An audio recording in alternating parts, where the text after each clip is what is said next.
Hello guys, welcome to my channel. ఈ video అయితే మొన్న సండే రోజు పోస్ట్ చేశాను కదా, సండే వ్లాగ్ అని. ఆ వీడియోకి పార్ట్ 2 ఇది. ఆ రోజైతే నేను ఆఫీస్‌కి ఆన్ టైంకి అయితే వెళ్ళిపోయినా. నేనైతే 9:05 లోపు అయితే లాగిన్ చేశా. ఇదొచ్చేసి మా ఆఫీసు. నేనైతే మార్నింగ్ బ్రేక్‌ఫాస్ట్ టైంలో అయితే పూరి తిన్నా. మా ఆఫీస్ క్యాంటీన్‌లో అయితే అన్ని టిఫిన్స్ అవైలబుల్‌లో ఉంటాయి. కానీ ఏది టేస్ట్ అంత మంచిగుండదు. కానీ తినాలి. ఇదొచ్చేసి మా ఆఫీస్ క్యాంటీన్. చూడండి, చాలా బావుంటది ఆఫీస్ క్యాంటీన్ అయితే. ఇక్కడ అన్నీ అవైలబుల్‌గా ఉంటాయి. ఆఫ్టర్‌నూన్ టైంలో అయితే నేను రైస్ విత్ పప్పు కర్రీ అయితే తీసుకున్నా. దాంతో పాటు పాపడాలు తీసుకున్నా. టేస్ట్ అయితే బాగుంది. మా ఫ్రెండ్ అయితే చపాతీ తీసుకున్నాడు. చపాతీలో చూడండి ఎన్ని కర్రీస్ వచ్చాయో. ఇదొచ్చేసి మా ఆఫీస్ క్యాంటీన్. చాలా అంటే చాలా బావుంటది. ఇక్కడ అన్నీ అవైలబుల్‌లో ఉంటాయి. దాంతో పాటు బిర్యానీ కూడా అవైలబుల్‌లో ఉంటది. సండే రోజైతే మాకు లాగౌట్ వచ్చేసి 6:30కి ఇచ్చారు. చూడండి, ఆఫీస్ మొత్తం ఖాళీగుంది. ఎవ్వరు లేరు. అంటే సండే రోజు అందరికీ వీక్ ఆఫ్ ఉంటది. కానీ మా ప్రాసెస్ వాళ్ళు మాత్రం ఖచ్చితంగా సండే కూడా పెడతారు ఆఫీస్ అయితే. సో, తప్పకుండా వెళ్ళాలి. అంటే సండే రోజైతే అంత స్ట్రెస్ ఏమి ఉండదు. హ్యాపీగా వెళ్ళి ఎంజాయ్ చేసి రావడమే. చిన్నగా నడుచుకుంటూ ఆఫీస్ బయటికైతే వెళ్తున్నా. నాకైతే ఆఫీస్‌లో బాగా నచ్చేదేందంటే లాగౌట్ టైం.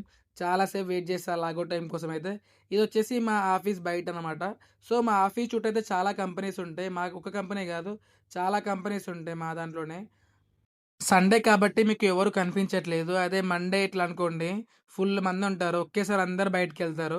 చిన్నగా నడుచుకుంటూ అయితే మెట్రో దగ్గరికైతే వచ్చేసా. నేను బస్ స్టాప్ దగ్గరికెళ్ళాలంటే మెట్రో దాటేసి అక్కడ ఒక సిగ్నల్ ఉంటది. ఆ సిగ్నల్ దగ్గరైతే రోడ్ క్రాస్ చేస్తే అక్కడైతే బస్ స్టాండ్ ఉంటది. సో, అక్కడి వరకైతే నడుచుకుంటూ వెళ్ళాలి డైలీ. చిన్నగా అయితే సిగ్నల్ వరకైతే నడుచుకుంటూ వచ్చేసా. నేను చెప్పిన సిగ్నల్ అయితే ఇదే. ఇప్పుడైతే ఖాళీగుంది సండే కాబట్టి. అదే మండే అనుకోండి, ఫుల్ ట్రాఫిక్ ఉంటది. రోడ్ క్రాస్ చేయడానికి కూడా చాలా ఇబ్బందవుతది. సో, డైలీ అయితే ఇక్కడ రోడ్ క్రాస్ చేశా నేనైతే. రోడ్ క్రాస్ చేయగానే అక్కడైతే బస్ స్టాప్ ఉంటది. ఆ బస్ స్టాప్ దగ్గరైతే సికింద్రాబాద్‌కి బస్ ఎక్కుతా. సికింద్రాబాద్‌కైతే చాలా బసెస్ ఉంటాయి. ఏ బస్ ఎక్కినా కూడా సికింద్రాబాద్‌కైతే వెళ్ళిపోతా. సో, ఇక్కడ నుండి చిన్నగా నడుచుకుంటూ అయితే బస్ స్టాండ్‌కైతే వెళ్ళిపోతున్నా. చూడండి, రోడ్స్ మొత్తం ఖాళీగున్నాయి. అదే మండే రోజు అనుకోండి, మొత్తం ఫుల్ ఉంటాయి. సండే కాబట్టి కొంచెం ఫ్రీగుంది. వెహికల్స్ కూడా మొత్తం స్మూత్‌గా వెళ్ళిపోతున్నాయి. అదే మండే అంటే అసలు కదలడానికి కూడా స్పేస్ ఉండదు. ఫుల్ ట్రాఫిక్ ఏరియా ఇదైతే. ఇప్పటివరకైతే మీరు ఈవినింగ్ వరకు చూసారు కదా వ్యూ. ఇప్పుడొచ్చేసి నైట్ చూపిస్తున్నా చూడండి. ఇదైతే నేను మండే రోజు క్యాప్చర్ చేశా. చూడండి, మండే రోజు ఎంత ట్రాఫిక్ ఉందో.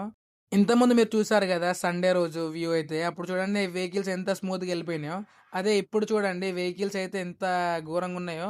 అసలు వెహికల్ అంత ఈజీగా పోదు ఇక్కడ నుంచయితే. ఫుల్ ట్రాఫిక్ ఉంటది ఇక్కడ మాత్రం. ఈ ఏరియా వచ్చేసి రసూల్‌పుర. మీ అందరికీ తెలిసే ఉంటది. చాలా అంటే చాలా పెద్ద ట్రాఫిక్ ఇక్కడైతే. ట్రాఫిక్‌ని దాటైతే సికింద్రాబాద్ వరకైతే వచ్చేసా. సికింద్రాబాద్‌లో చూడండి వ్యూ ఎలా ఉందో. ఇదొచ్చేసి ఈవినింగ్ టైమ్‌లో తీసా వీడియో అయితే. అందుకే కొంచెం క్లారిటీగా ఉంది. ఎక్కువ ట్రాఫిక్ గూడా లేదు.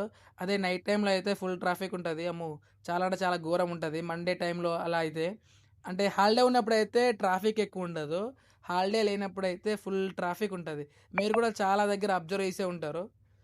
ఇప్పుడు చూడండి, అదే సికింద్రాబాద్‌ని నైట్ టైమ్‌లో మండే రోజు చూడండి ఎలా ఉందో. మొత్తం ఫుల్ ట్రాఫిక్ ఉంటది. అంటే రోడ్ క్రాస్ చేయడానికి కూడా చాలా ఇబ్బందవుతది. సో, ఏందంటే మనకు సండే కాబట్టి ఖాళీగుంటది. అదే వేరే టైమ్‌లో అయితే మాత్రం ఫుల్ రష్ ఉంటది. సో, అక్కడి నుంచయితే సికింద్రాబాద్ దగ్గర నుంచయితే సికింద్రాబాద్ బస్ స్టాండ్ దగ్గరికైతే వచ్చేసా. ఇక్కడైతే నేను డైలీ 280 బస్ ఎక్కుతా, లేకపోతే 18C బస్ ఎక్కుతా. ఇక్కడికైతే బసెస్ చాలా ఫాస్ట్‌గానే వస్తాయి. సో, చిన్నగా అయితే అక్కడికైతే వెళ్ళిపోతా. ఇంతకుముందయితే మీకో టెంపుల్ చూపెట్టలేదు. సో, బస్ స్టాండ్‌కి అలాగే ఆల్ఫా దగ్గరికి మధ్యలో ఒక టెంపుల్ ఉంటది. ఆ టెంపుల్ అయితే చాలా అంటే చాలా బావుంటది. మీలో ఎవరైనా ఈ టెంపుల్‌కి వెళ్ళలేదనుకోండి, ఒక్కసారి విజిట్ అవ్వండి. చాలా బావుంటది. సో, చిన్నగా అయితే 280 బస్ అయితే ఎక్కిన. ఈ వీడియో వచ్చేసి సండే రోజు వీడియో కాదు, మండే రోజు వీడియో. సండే రోజైతే నేను వీడియో తీయలేదు. అందుకే మీకు చూపించలేకపోతున్నా. ఇదొచ్చేసి మండే రోజు. చూడండి ఎంత ట్రాఫిక్ ఉందో. మొత్తం స్ట్రక్ అవ్వకుంటా పోతది. ఏందో అర్థం కాదు. డైలీ ఇట్లానే వెళ్తా. సో, బస్సెస్ కన్నా మెట్రో బావుంటదంటారు గానీ, మెట్రో అనుకోండి డైలీ నిల్చొనే పోవాలి. మనకి సీట్ దొరికినా కూడా ఎవరో ఒకరొచ్చి లేపుతారు. పెద్దవాళ్ళొచ్చారనుకోండి, వాళ్ళ పైన రెస్పెక్ట్‌తో లేవాలి. మనం లేవలేదనుకోండి, వాళ్ళే వచ్చి మనల్ని లేపేస్తారు. సో, అందుకే బస్సే బెటర్ అనిపిస్తది. కానీ బస్సయితే ఫుల్ ట్రాఫిక్ ఉంటది. మీకు బస్‌లో జర్నీ చేయాలంటే ఓపికుండాలి చాలా హైదరాబాద్‌లో. ఎందుకంటే ట్రాఫిక్ మధ్యలో వెళ్ళాలి గదా! సో, నేను ఉప్పల్‌కొచ్చే వరకైతే 8:30 అవుతది డైలీ. 8:30 నుంచి బస్ దిగి చిన్నగా రూమ్‌కైతే వెళ్ళిపోతా. మా బస్ స్టాండ్ నుండయితే మా రూమ్ వరకైతే ఒక 200 మీటర్ డిస్టెన్స్ ఉంటది గావచ్చు. అంతకంటే ఎక్కువైతే ఉండదు. సో, చిన్నగా నడుచుకుంటూ డైలీ రూమ్‌కైతే వెళ్ళిపోతా. ఈ వీడియో మీకు నచ్చితే మాత్రం లైక్ చేయండి. ఈ వీడియోలో ఏదైనా మిస్టేక్ ఉంటే కామెంట్‌లో చెప్పండి. మళ్ళీ కలుద్దాం. బాయ్.